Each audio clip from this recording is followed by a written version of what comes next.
My ex-wife cheated, sued me, and then lost it all. I never thought I'd be one of those guys telling a story like this, but here I am, typing it out because I need to get this off my chest.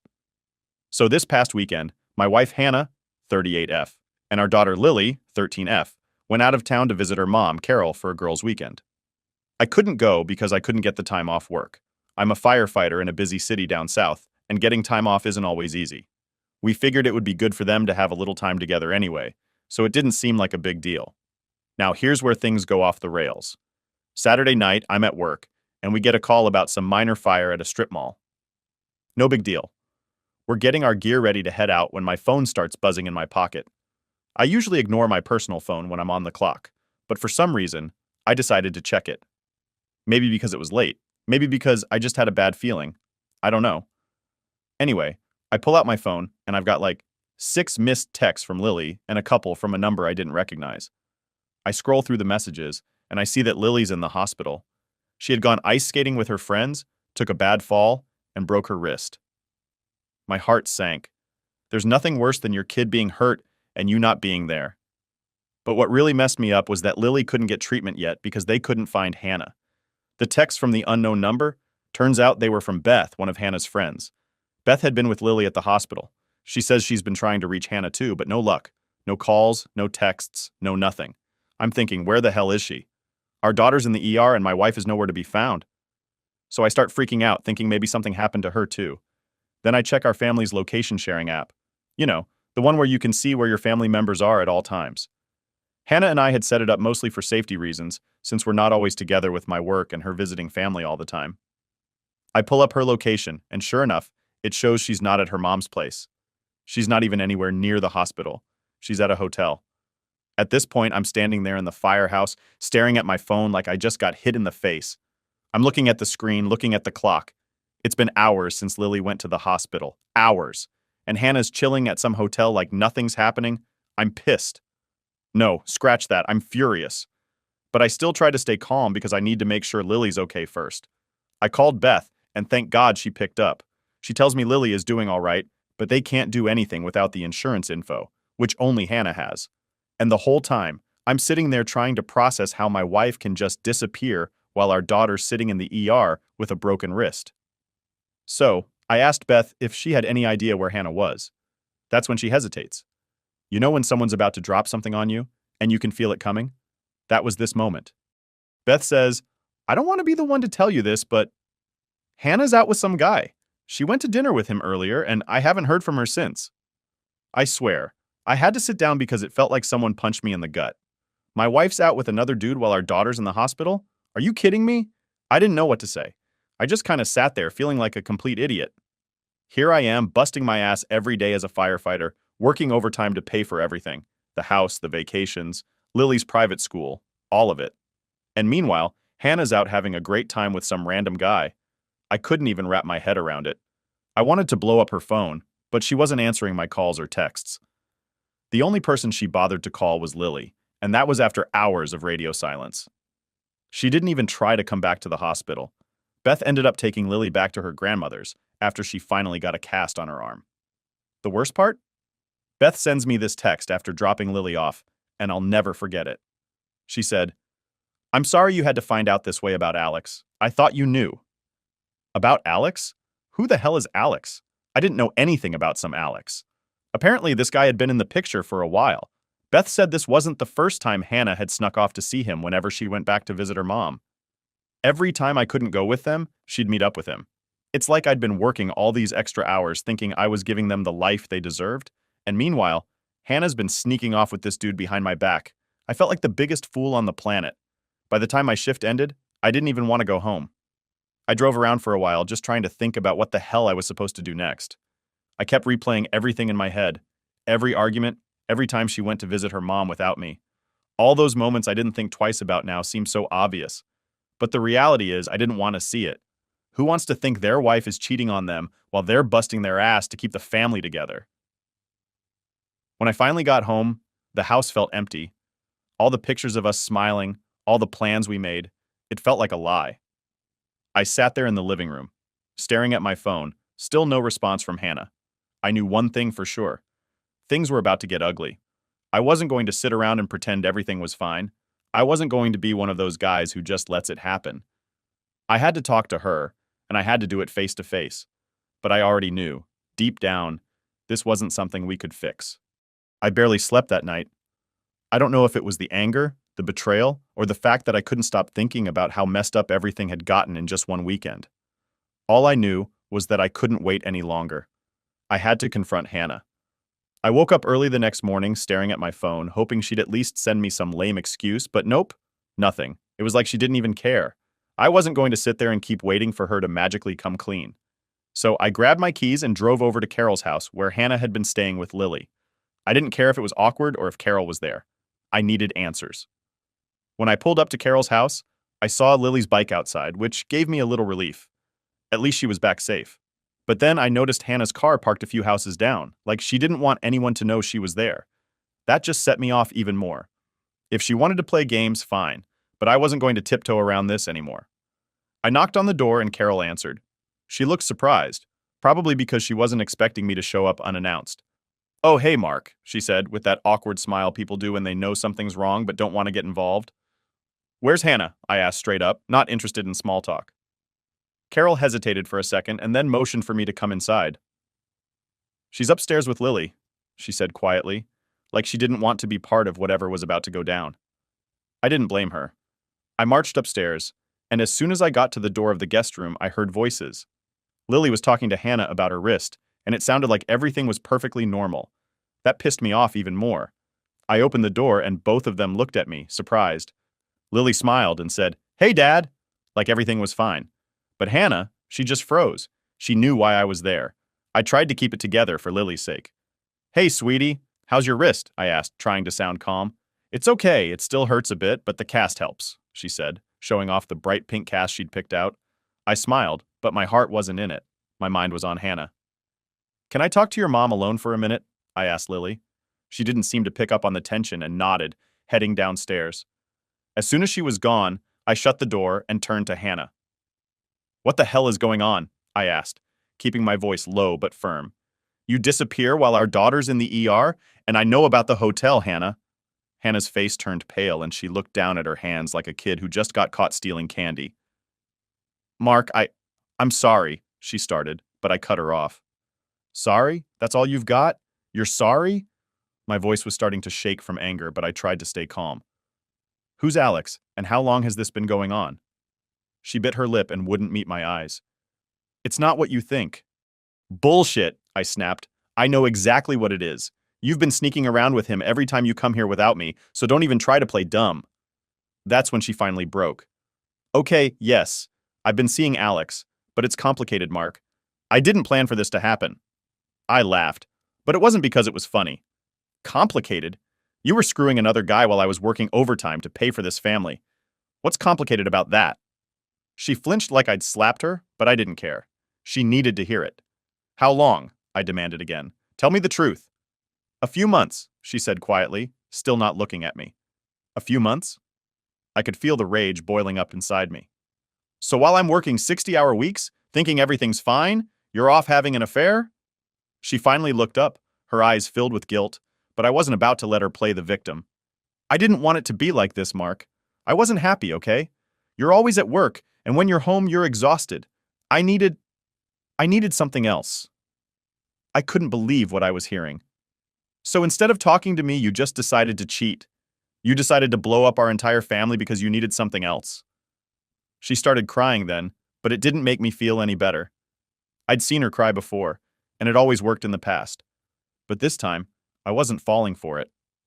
"I didn't mean for it to go this far," she sobbed. "I thought maybe it was just a phase, but what? It wasn't a phase, was it? You were going to keep sneaking around until you got caught, right?"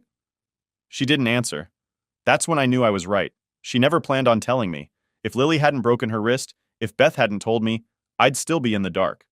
"So what now?" I asked, my voice flat. "You think we can just pretend like this didn't happen? You think I'm just going to let this slide?" Hannah wiped her eyes and shook her head. "I know I messed up, but I don't want to lose you. I don't want to break up our family." I stared at her, not believing what I was hearing. "Hannah, you already broke it. There's nothing left to save." For a moment, she looked like she was going to argue, But then she just nodded, defeated. What do we do now? She whispered. I sighed, feeling a mix of exhaustion and anger. We get a divorce. That's what we do. Her eyes widened. You can't be serious. I'm dead serious, I interrupted. I'm not going to stay married to someone who cheats on me and doesn't even have the decency to own up to it. I'll talk to a lawyer. We'll figure it out. Hannah sat there, stunned, as I turned and left the room. I didn't want to look at her anymore. The person I thought I knew, the person I thought I could trust, was gone. I went downstairs, and Lily was sitting at the kitchen table with Carol, eating a bowl of cereal like nothing was wrong. I smiled at her, trying to hide the storm brewing inside me. I knew I had to keep it together for her sake. Whatever was coming next, I had to be strong for her. Update 1. After leaving Carol's house, I drove around for what felt like hours. I didn't know where I was going or what I was supposed to do next. My mind was racing, thinking about everything Hannah had said. I kept hearing her excuses over and over in my head. I wasn't happy. Like that made it okay. Like that somehow gave her permission to ruin everything we built together. When I finally got home, I just sat in my car for a minute, staring at the house. It was weird.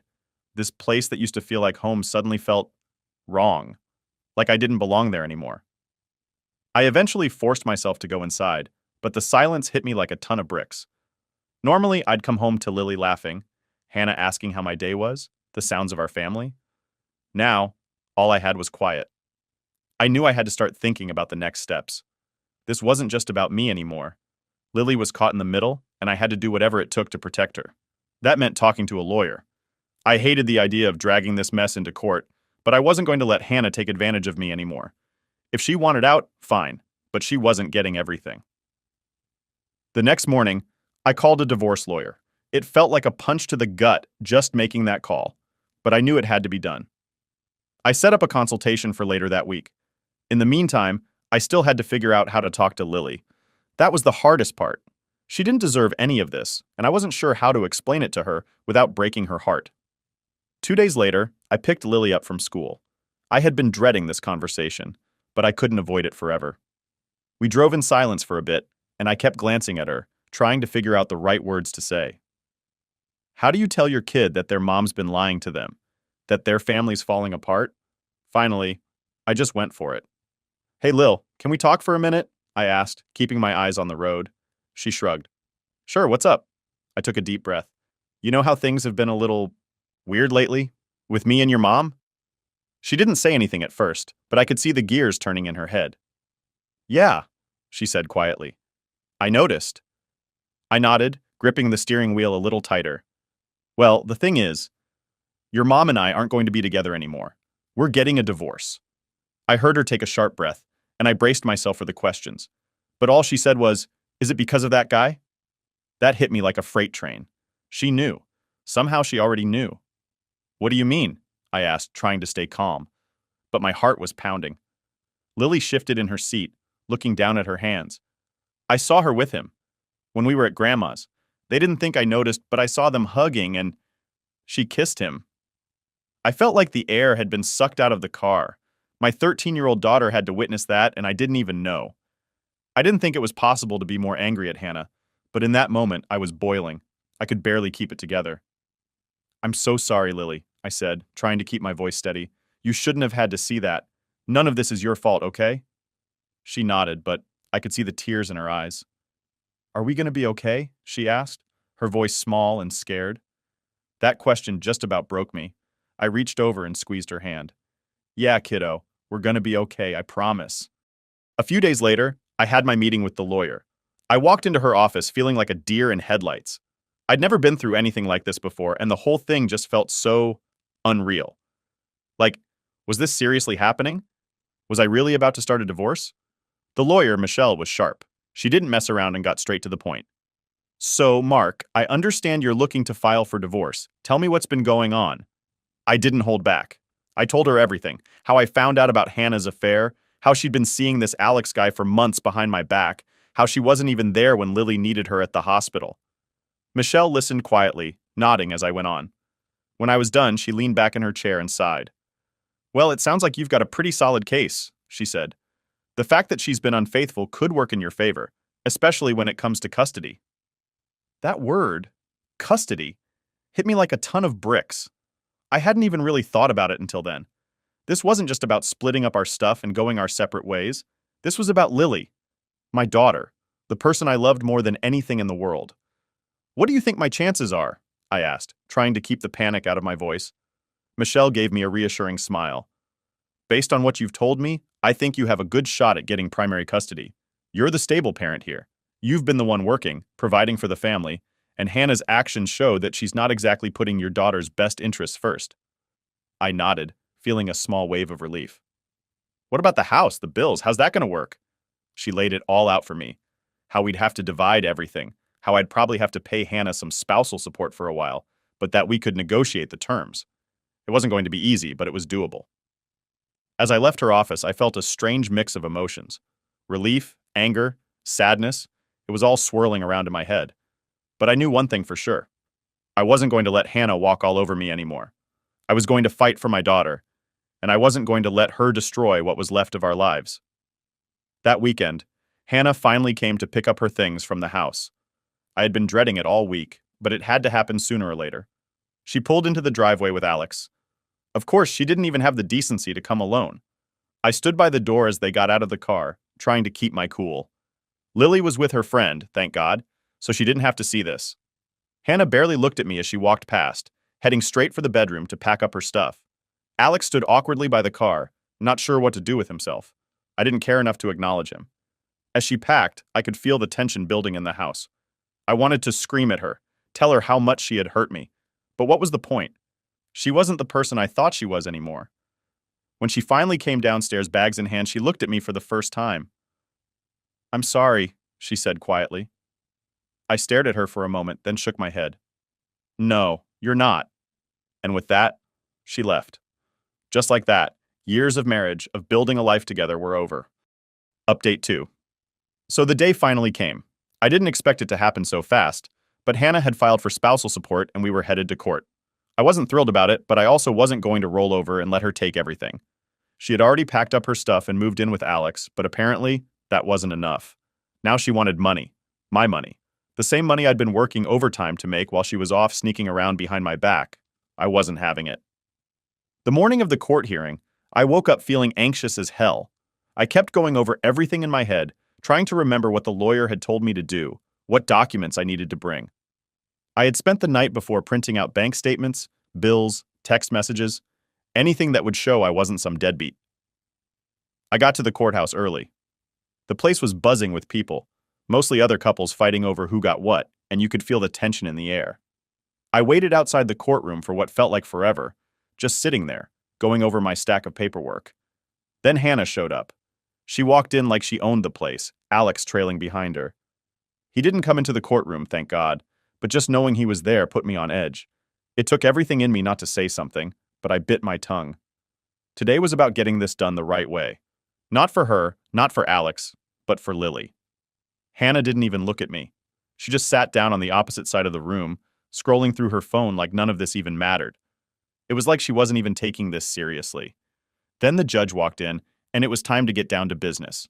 The first part of the hearing was just going over the basics. Our names, dates of birth, when we got married, all that stuff. I zoned out for most of it, just staring at the judge, trying to figure out if they were the type to side with me or if I was about to get screwed. Finally, the judge got to the spousal support part. "So, Mrs. Hart," the judge said, looking at Hannah, "you're asking for monthly support payments?" "Yes, Your Honor," she replied, in the fakest, sweetest voice I've ever heard. It was like she'd been practicing her poor me act in front of a mirror. "And can you explain why you believe you're entitled to spousal support?" Hannah took a deep breath, like she was about to give the performance of her life. "Well, Your Honor, I've been a stay-at-home mom for most of our marriage. Mark has been the one working while I took care of our daughter and managed the household. Now that we're separated, I don't have an income, and I need help to get back on my feet." I almost laughed out loud. Managed the household? The only thing she managed was sneaking around with Alex and making sure I was working hard enough to pay for her little vacations.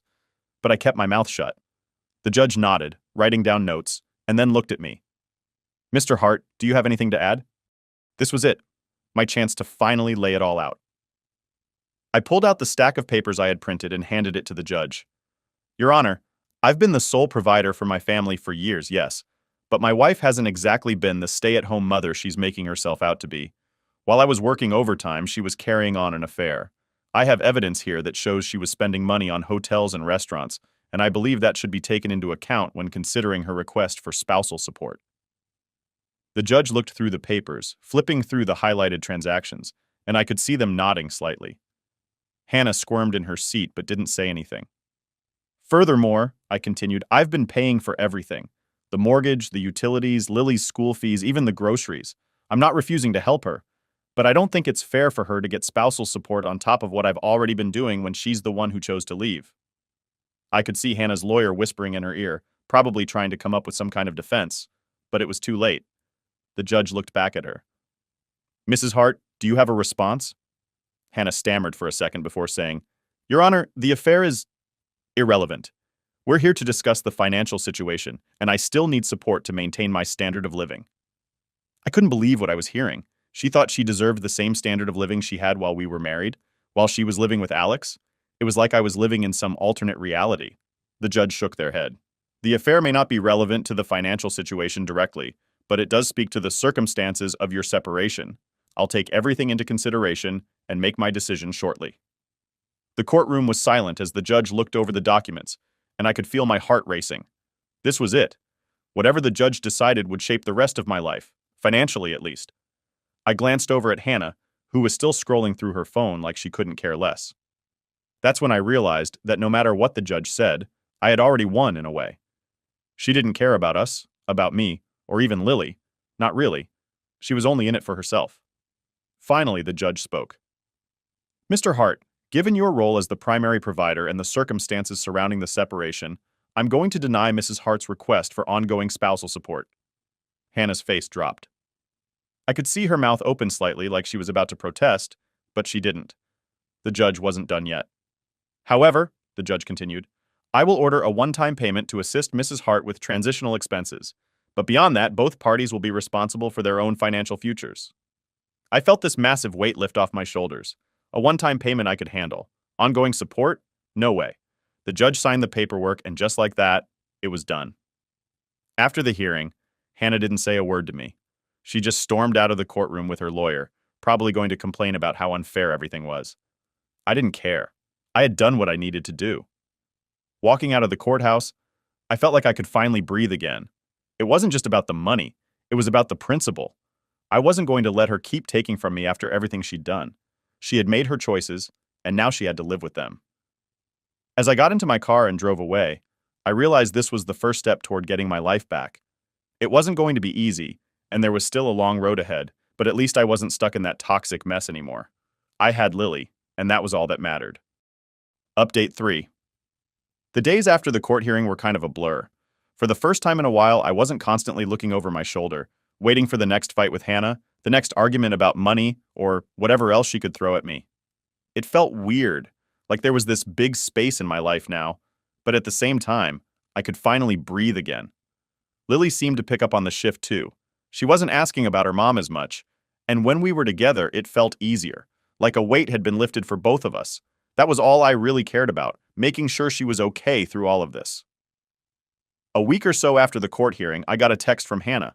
I almost didn't open it, but curiosity got the best of me. It was short. Can we talk about Lily? I stared at the screen for a minute. Of course, she didn't want to talk about anything else. Not the affair, not how she screwed up our family, just about Lily. Like that was going to magically fix everything. I took a deep breath and replied, What do you want to talk about? Her response came almost immediately. I want to see her. She's my daughter too. I knew this was coming, but it still pissed me off. She hadn't even tried to reach out to Lily since the whole mess started, and now, all of a sudden, she wanted to play the concerned mom. I thought about ignoring her, but I couldn't do that. As much as I hated Hannah for what she did, Lily deserved to have a relationship with her mom, at least if that's what she wanted. I texted back, I'll talk to Lily and see how she feels about it. That was the end of the conversation, for now. I didn't want to deal with it, but I had to. After all, this wasn't about me. It was about what was best for Lily, and even though I wanted to protect her from everything, I knew she had the right to decide for herself. That evening, I sat down with Lily after dinner. We were watching one of those true crime shows she's weirdly obsessed with, and I figured now was as good a time as any to bring it up. Hey, Lil, I said, turning the volume down. She looked over at me, raising an eyebrow like she knew something serious was coming. Your mom texted me today. She said she wants to see you. Lily didn't say anything at first, just stared at the TV like she was trying to avoid the conversation. I gave her a minute, not wanting to push her. Do you want to see her? I finally asked, keeping my voice as calm as I could. She shrugged. I don't know. I could see the conflict in her eyes. On one hand, Hannah was still her mom. No matter what she did, that bond was hard to break. But on the other hand, Lily had seen a lot of what had gone down. She wasn't blind to the fact that her mom had betrayed our family. I get it, I said. It's a tough situation, but you don't have to make a decision right now. If you want to see her, that's fine. If not, that's fine too. It's up to you. Lily nodded, but she still didn't look at me. What if she just does it again? She asked quietly. My heart broke a little hearing her say that. No kid should have to worry about their parents screwing them over again. But I couldn't lie to her. I couldn't promise her that Hannah wouldn't let her down again, because honestly, I didn't know. I don't know, Lil, I said, being as honest as I could, but if she does, I'll be here. Always. I'll never let you down. That seemed to be enough for her. She nodded again, and we went back to watching our show. But I knew that conversation wasn't over. It would come up again, probably sooner than later. I just had to be ready when it did. A few days later, I got another text from Hannah, this time asking when she could see Lily. She wasn't messing around. I told her to hold on while I talked to Lily again. Mom wants to see you, I told Lily, trying to sound casual, like it wasn't a big deal, even though it felt like one. Lily thought about it for a minute and finally said, I guess I can see her, but I don't want to go alone. I wasn't expecting that, but it made sense. Okay, we can do that. I'll be there too. We'll meet somewhere public just to make it easier. Lily nodded, and that was that. I texted Hannah and set up a time for us to meet at a park in town. I figured it was neutral ground and a good place for Lily to feel safe. Plus, it was public enough that if things went sideways, we could leave without a scene. The day of the meeting, Lily was quiet, and I could tell she was nervous. I didn't blame her. I was nervous too. I didn't know how this was going to go, and part of me was dreading the whole thing. But I put on a brave face for Lily. We got to the park a little early, and I let her wander off to the swings while I waited for Hannah to show up. I spotted her car pulling into the parking lot a few minutes later, and my stomach tightened. She got out, looking like she had tried a little too hard to look normal, but it didn't fool me. I could see the tension in her shoulders, the way she kept adjusting her jacket. She walked over, and I waved her over to the bench where I was sitting. I could see her scanning the park for Lily, and when she spotted her on the swings, she smiled, but it didn't reach her eyes. Hi, she said awkwardly, sitting down next to me. Hey, I replied, not really wanting to make small talk. There was an awkward silence for a minute before she finally asked, How is she? I shrugged. She's fine. She's strong. Hannah nodded, biting her lip like she didn't know what to say. After another minute of silence, she asked, Do you think she'll want to talk to me? I looked over at Lily, who was still swinging, her face focused but calm. I don't know, I said honestly, but she's here. That's a start. Hannah looked over at Lily too, and for a split second, I could see real sadness in her eyes. Maybe she regretted everything. Maybe she was just sad she got caught. I wasn't sure, and honestly, I didn't care anymore. What mattered was Lily. After a few more minutes of awkward small talk, I called out to Lily. You ready to come talk? She got off the swing and walked over slowly, like she was testing the waters. I could see Hannah light up as she got closer, but Lily kept her distance. Hi, sweetie, Hannah said softly. I've missed you so much. Lily just nodded. Hi, Mom. The rest of the conversation was short and to the point. Lily didn't say much, but she didn't seem angry either, just distant. I guess that's the best way to describe it. She wasn't ready to forgive, but she wasn't shutting her out completely either. When it was over, we said our goodbyes, and as I watched Hannah walk back to her car, I felt nothing. No anger, no sadness, just nothing. It was like I had finally let go of all the baggage. We drove home in silence, but this time it wasn't the heavy kind of silence. It felt lighter, like maybe, just maybe, we were going to be okay after all. Ex-wife left me for her new hubby, but I level up while they struggle and can't afford their lifestyle. So, me and Lisa, my ex-wife, split up like 13 years ago, right? At first, things were pretty rough, but we figured out how to handle custody of our kids, Mia and Jake. Mia's almost an adult now, and Jake's in his teenage years. We've got this 50-50th custody thing going on, which honestly works out fine most of the time. No child support needed because we both spend the same amount of time with the kids and we split all their costs down the middle. School fees, medical bills, sports, all that. It's fair, right? Now here's the thing. I've been saving for these kids from day one. When Mia was born, I opened an account for her. Same with Jake when he came along. Every little bit I could save went into those accounts. I knew I couldn't always rely on everything being smooth between me and Lisa, so I wanted to make sure the kids were set for the future no matter what. But then, something happened. About 8 years ago, I got hurt at work. Nothing too crazy, but bad enough that I had to take some time off and got a settlement. Wasn't $1 million or anything, but it was enough to make a difference. And the first thing I thought, this is going straight into Mia and Jake's future. So I put a nice chunk of that settlement into their accounts. That wasn't the end of it either. About 4 years ago, I had this aunt. Didn't know her super well, but apparently she thought highly of me. She passed away and left me a bit of cash in her will. Again, not a fortune, but enough that I could make sure the kids wouldn't have to stress about college, or whatever else they wanted to do when they grew up. So yeah, I put that money in their accounts too. With all of that, they're sitting pretty good. If they decide to go to college or not, they'll have some options, you know? Anyway, while all this was happening, Lisa had moved on. She's remarried now to a guy named Dave. Dave's got his own situation. He's got a teenage stepdaughter from a previous relationship, a nephew they're raising, and he and Lisa had 2 more kids together. So, they've got a house full of kids. And I guess money's tighter than they expected. One day, Lisa hits me up and says we need to talk about college for Mia and Jake. I figured, okay, makes sense. I mean, we're getting to that point where we need to start thinking seriously about their future. So, we meet up, and she starts talking about how she and Dave sat all their kids down to tell them that community college is the most affordable option. They're going to help out as much as they can, but anything more than that is just too expensive. I just sit there, listening, waiting for the part where she gets to the point. And then she hits me with, but you know, we could probably help Mia and Jake a little more, right? That's when I let her know. Actually, I've been saving for them. There's enough in their accounts to give them some real choices. The look on her face, priceless. She's all, wait, what? Why didn't you tell me this before? And I'm thinking, why would I need to? But I told her straight up, I've been taking care of our kids. It's not something you needed to know. She didn't like that answer, but hey, it's the truth. I've always handled what I need to handle for them, and I didn't see the point in telling her when it didn't affect her. Now, this is where things start to get weird. A few days later, she calls me again. Only this time, Dave's on the phone too, and I'm thinking, uh-oh, what's this about? Lisa starts off by saying how they've been thinking about the whole college thing and how tight money is for them right now. Then she drops the bomb. We were hoping you could start paying child support again, just for the next few years, so we can save more for the other kids. I'm sorry, what? At first, I wasn't sure if I heard her right. Child support? For our kids? Who we already split time and expenses for equally. So they can save for their other kids? I told them, no way, that's not happening. I'm not paying child support so they can save money for Dave's kids. But then, get this, Dave chimes in. This guy barely knows me, right? But he's suddenly trying to act like we're all one big happy family. He says, you know, you could always split the money you've saved for Mia and Jake with the other kids. That way they all get a fair shot. A fair shot? Are you kidding me? I looked at my phone like it had grown another head. I told them, flat out, that's not happening.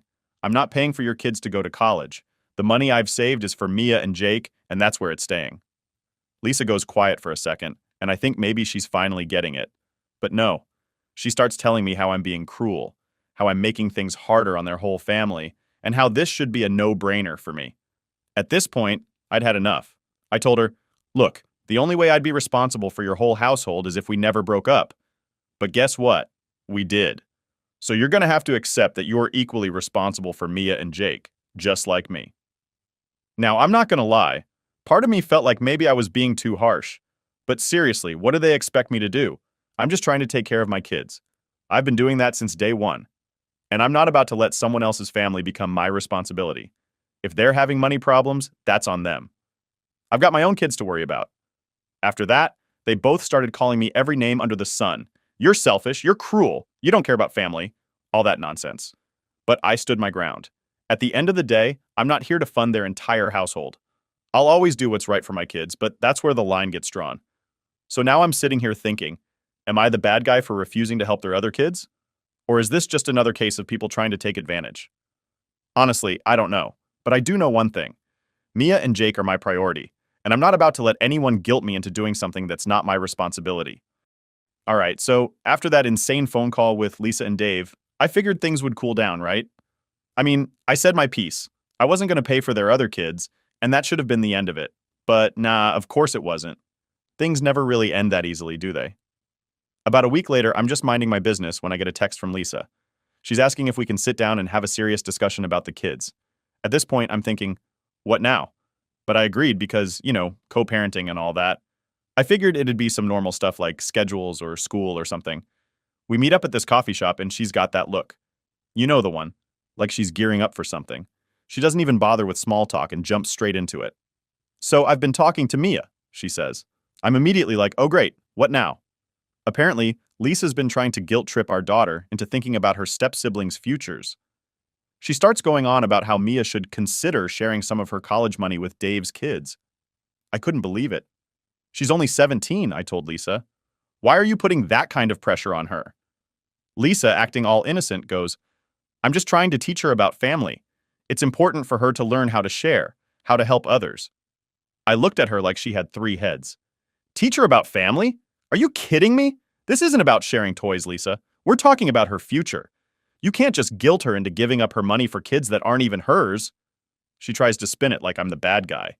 You're just making things worse by being so stubborn about this. I'm only trying to prepare her for the real world where people have to make sacrifices. I had to sit back for a second. The real world? Sacrifices?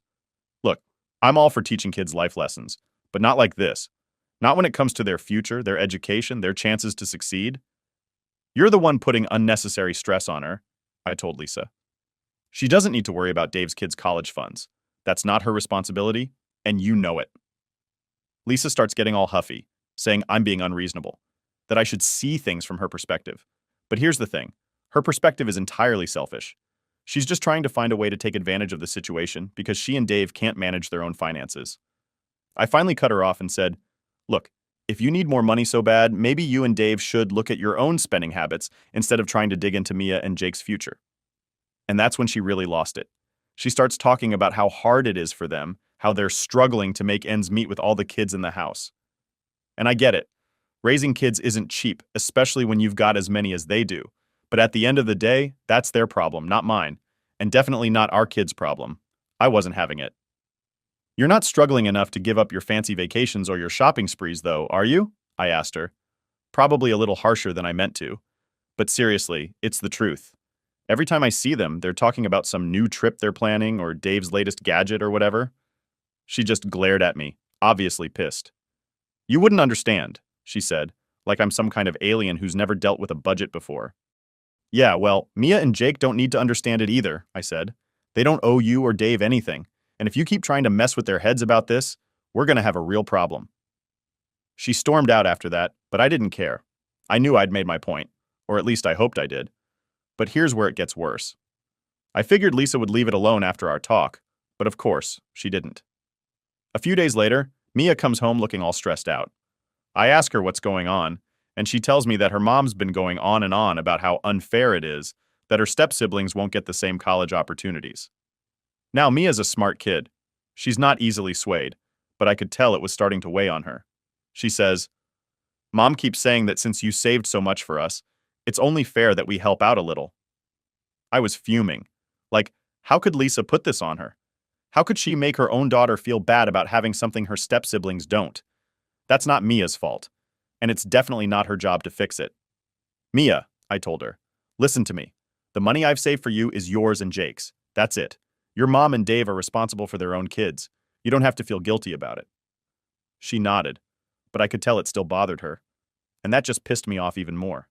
How dare Lisa try to manipulate her like that?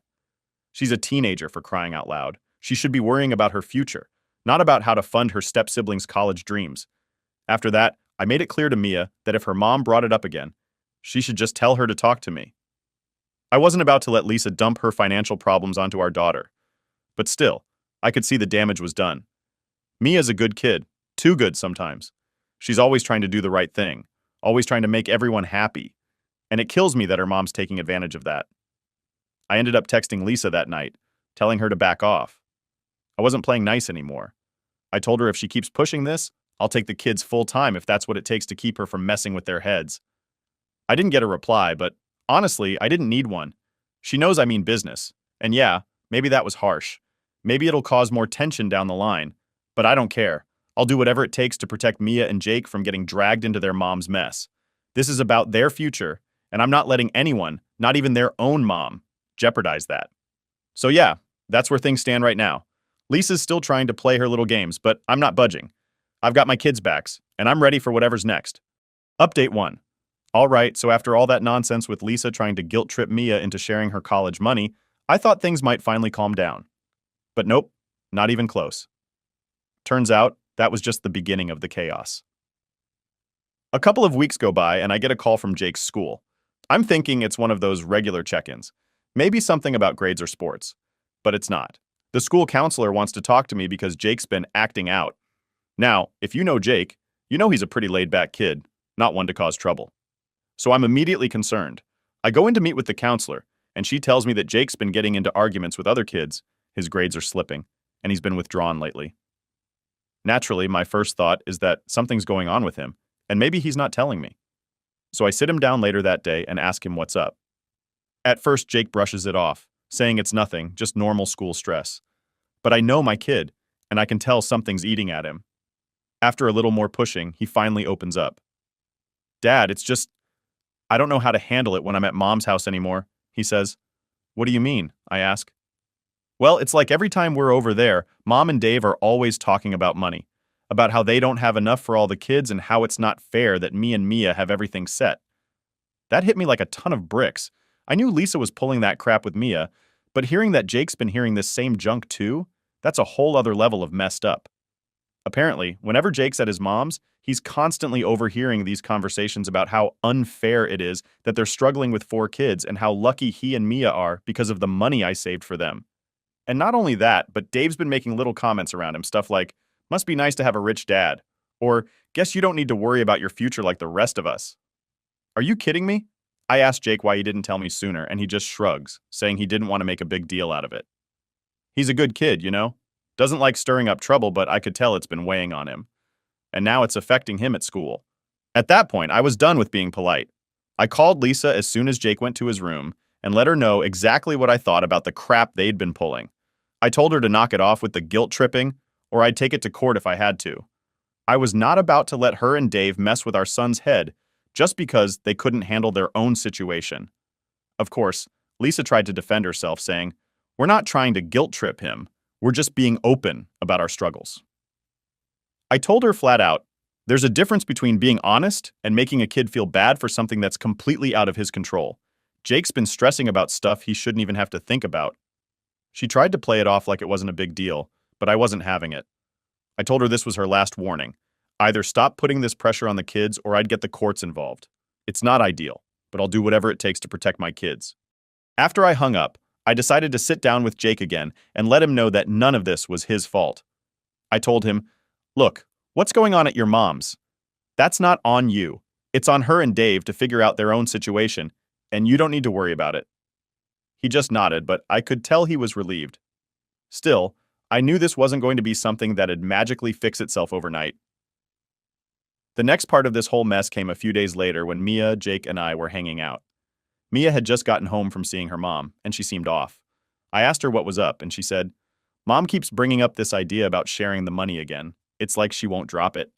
I could feel the anger bubbling up inside me. Lisa hadn't learned anything from our last conversation, clearly. But before I could even say anything, Mia looks at me and goes, but I told her it's not happening. She got all mad, but I don't care. I know what's right.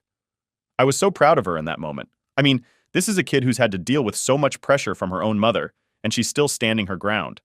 I couldn't help but give her a hug and tell her how proud I was. After that, I figured things might die down. But nope, Lisa wasn't done causing problems. One night, Jake gets a text from his mom while we're having dinner. He shows it to me, and it's her asking if he'd be willing to help out with the younger kids' school expenses. Seriously? She's now texting our son directly, asking him to chip in for stuff that's her responsibility. I grabbed Jake's phone and texted back myself.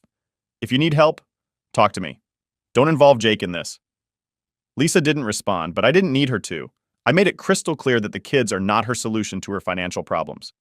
Here's the thing. Being a parent is tough. I get that. But it's not the kids' job to fix the mess the adults have created. I've saved for Mia and Jake because I wanted to give them a good future, not because I thought it'd turn into this weird guilt contest. At the end of the day, I know my kids. They're good people, and they shouldn't have to deal with this kind of crap. It's on me to shield them from it, and that's exactly what I'm going to keep doing. Now, I've been thinking about my next steps. I don't want to go through the courts unless I absolutely have to, but if Lisa keeps pulling this nonsense, I'll do it. I'm not going to let her and Dave guilt trip our kids anymore. It's not fair and it's not right. So, yeah, that's where things are now. I'm keeping a close eye on everything, making sure Jake and Mia know that they don't owe anyone anything. They deserve to have a future that's theirs, free from all this drama, and if I have to keep fighting for that, I will. Update 2. All right, so after everything with Lisa trying to drag Mia and Jake into her financial mess, I thought, okay, this has got to be it. Like, how much more could she possibly try? But clearly I underestimated just how far she was willing to push things. About a week or so after the whole thing with Jake's school and Mia standing her ground, I get a call. This time it's from Dave. Yeah, Dave. I was already on edge before I even picked up the phone. Like, what the hell could he possibly want now?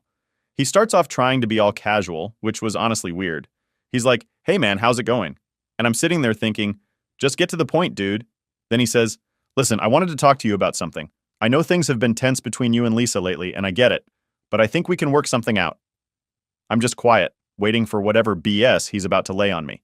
And then he hits me with, look, we're really struggling over here. With 4 kids, it's hard, and I was thinking, maybe we could come to an agreement where you help out a little more. You know, for the good of the family. I had to take a second because honestly, I thought I'd misheard him. For the good of the family? What family? The only family I'm responsible for is Mia and Jake. That's it. I calmly told him, Dave, I've been more than fair. I've saved for my kids' future, and I'm doing my part. I'm not about to start paying for your kids. That's on you and Lisa. But then Dave starts getting defensive, talking about how it's all about the kids, and how I should think of it like I'm helping out a bigger family unit. At this point, I'm losing my patience, but I keep it together and just say, my responsibility starts and ends with Mia and Jake. That's it. I'm not going to change that because you're having trouble making ends meet. And that's when things start getting ugly. He starts raising his voice, saying how selfish I'm being, how I don't care about the fact that my kids' siblings are struggling. He even tried to throw in some guilt trip about how it's affecting his kids' self-esteem, knowing that Mia and Jake have money for college while they don't. I wasn't having it. I cut him off and said, look, Dave, I don't know how else to say this, but your kids are not my responsibility. I've done everything I need to do for my own kids, and I'm not going to feel guilty because you and Lisa are struggling. That's your issue to figure out, not mine. Dave wasn't happy with that answer, obviously. He starts going off saying how unfair I'm being, how I'm making things harder on their whole family. I could hear Lisa in the background trying to calm him down, but he was on a roll now. Finally, I just told him, if you guys need more help, then maybe you should stop spending so much on things you don't need. I see the vacations, I see the shopping. You can't come to me and ask for money when you're living like that. That's when Dave really lost it. He starts accusing me of being nosy, saying I have no right to judge how they spend their money. And sure, maybe I don't. But when they're coming to me, asking me to chip in for their kids, yeah, I think I have every right to point out the obvious. He ended up hanging up on me, which, to be honest, was a relief. I was done with the conversation anyway, but the thing that really pissed me off, the fact that he even thought it was okay to call me and ask for more money in the first place. Like, how many times do I have to say it? My kids are my priority, and that's where my money's going. But here's where it gets even crazier. The next day, I'm at work, and I get a text from Mia. She's like, Dad, can we talk when you get home? Something happened with Mom. Immediately, I'm worried. Mia doesn't usually send messages like that unless something's seriously bothering her. So I get home that night, and she's waiting for me in the kitchen. I can tell she's upset, and she starts telling me about this huge argument she had with Lisa. Apparently, Lisa had brought up the whole sharing the college fund thing again. But this time she wasn't just talking about it, she was demanding it. She told Mia that it was time for her to step up and be a real part of the family by agreeing to split her college money with her step-siblings. Mia, being the strong kid she is, stood her ground again and told her mom that it wasn't happening. And that's when Lisa really went off. She accused Mia of being selfish, of not caring about her family, and even tried to tell her that I was the one who had brainwashed her into being so cold-hearted. Brainwashed? Are you serious? Mia was in tears by the end of it, and I don't blame her. It's bad enough that her mom keeps bringing this up, but now she's making it a personal attack. I was furious. I've always tried to keep things civil between me and Lisa for the sake of the kids, but this was crossing a line. I called Lisa that night. I didn't yell, didn't lose my temper, but I made it very clear that this crap needed to stop. I told her, "This isn't a negotiation. Mia's money is her money. If you bring this up again, I'll take legal action if I have to." Lisa tried to backtrack, saying she didn't mean to upset Mia, but I wasn't buying it. I told her, "This is the last time I'm having this conversation. Keep Mia and Jake out of your financial problems, or we'll handle this through the courts." She finally shut up after that, but I could tell she was pissed. But honestly, I didn't care anymore. My priority is protecting my kids, and I wasn't going to let her guilt them into feeling responsible for something that isn't their problem. So yeah, things are tense, to say the least. But I'm done playing nice. Lisa and Dave can figure out their own mess. My kids are going to have their futures secured, and that's all that matters to me. Update 3. Alright, so here's where everything really hits the fan. After all the craziness with Lisa trying to guilt-trip Mia and Jake, and Dave's ridiculous phone call asking me to help out financially, I thought things had finally settled down. But of course, that was just wishful thinking on my part. A couple of weeks go by, and I get an email. It's from a lawyer. Yeah, you read that right. Lisa hired a lawyer. At first, I'm thinking, what the hell is this about? So I open the email, and right there, it's a formal notice that Lisa is filing for child support. She's claiming that our 50/50ths arrangement isn't working anymore and that she's the primary caregiver for the kids, which means I should be paying her child support to help with their expenses. I couldn't believe it. We've had the same 50/50th split for years, and suddenly she's saying it's not working?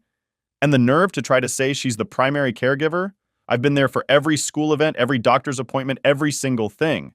And now she's going to try to pull this? I called up my lawyer immediately. We go over the whole situation and I explain everything, how we split everything evenly, how the kids are with me half the time, and how I've been saving for their future all along. My lawyer says it sounds like Lisa's just trying to use the system to get more money out of me, which, let's be honest, isn't a shock at this point. But here's where it gets even more messed up. As part of her case, Lisa's claiming that she and Dave are financially struggling because they have to support all their kids, and that I need to help out since Mia and Jake are part of that household. I was floored. She's actually trying to legally argue that I should be responsible for helping her and Dave raise their other kids. I mean, seriously, how do you even get the audacity to make that kind of argument in court? Anyway, my lawyer wasn't having it. We put together a solid defense, pointing out that I've been more than fair when it comes to supporting Mia and Jake. And not only that, but I also submitted records showing how much I've saved for the kids' future, just to prove that I've been doing my part, and then some. We get a court date set, and let me tell you, I was ready for this. I'd had enough of Lisa's games. If she wanted to take this to court, fine. I was prepared. The day of the hearing comes, and I walk into that courtroom with all my paperwork, feeling confident. Lisa and Dave are already there, and I can tell by the look on their faces that they're still convinced they're going to win this. It's almost funny, honestly, because they have no idea what's coming. The hearing starts, and Lisa's lawyer gets up there, talking about how unfair it is that Lisa and Dave are struggling while I'm sitting on all this money. They go on and on about how hard it is for them to support 4 kids and how the court should order me to pay child support to level the playing field. I'm sitting there, just shaking my head. When it's my turn, my lawyer absolutely dismantles their argument. She points out that our custody arrangement has been 50/50ths for years and that Lisa's only bringing this up now because she and Dave can't manage their finances. She also drops the bombshell that Lisa and Dave have been trying to get Mia and Jake to share their college money with the other kids, which really got the judge's attention. Then my lawyer lays out all the proof. Bank statements showing how I've saved for the kids, the fact that I've been an active and involved parent the whole time, and how Lisa's just trying to squeeze more money out of me for her other kids. The judge listens to all of it and then turns to Lisa's lawyer. And let me tell you, the look on Lisa's face at that moment was priceless. The judge pretty much shut down every argument they made. He said that our 50/50ths arrangement was working perfectly fine and that there was no reason to change it. He also made it very clear that I was only responsible for my kids and that Lisa and Dave's financial struggles were their own problem to solve. When the judge ruled in my favor, I could see Lisa was furious. She didn't say a word to me, but I knew she was livid. Dave, too. They just stormed out of the courtroom like they couldn't believe what had just happened. And honestly, I felt a huge sense of relief. I wasn't trying to be petty, but I'd had enough of being dragged into their financial drama. I was just glad that the judge saw through all the BS and ruled in a way that was fair to Mia, Jake, and me. But here's the kicker. After the court case, things got really quiet from Lisa's side. No more guilt tripping, no more ridiculous requests for money. It's like they finally realized that I wasn't going to cave no matter how much they pushed. And honestly, that's all I ever wanted. Just for them to back off and let me take care of my kids without all this unnecessary drama. So, yeah, that's pretty much where things are now. I'm still focused on making sure Mia and Jake have everything they need, and I'm not letting Lisa and Dave's problems get in the way of that. The whole court thing was a mess, but in the end, I'm just glad it's over, and I can finally move on without having to constantly look over my shoulder for whatever nonsense they're going to try next. Mia and Jake are doing great, by the way. Mia's got her eyes set on college, and Jake's focusing more on school now that things have calmed down. And me? I'm just trying to be the best dad I can be, knowing that I did everything I could to protect their future. That's it. That's where the story ends, at least for now. I'm sure there'll be more challenges ahead, but after everything we've been through, I know we can handle it.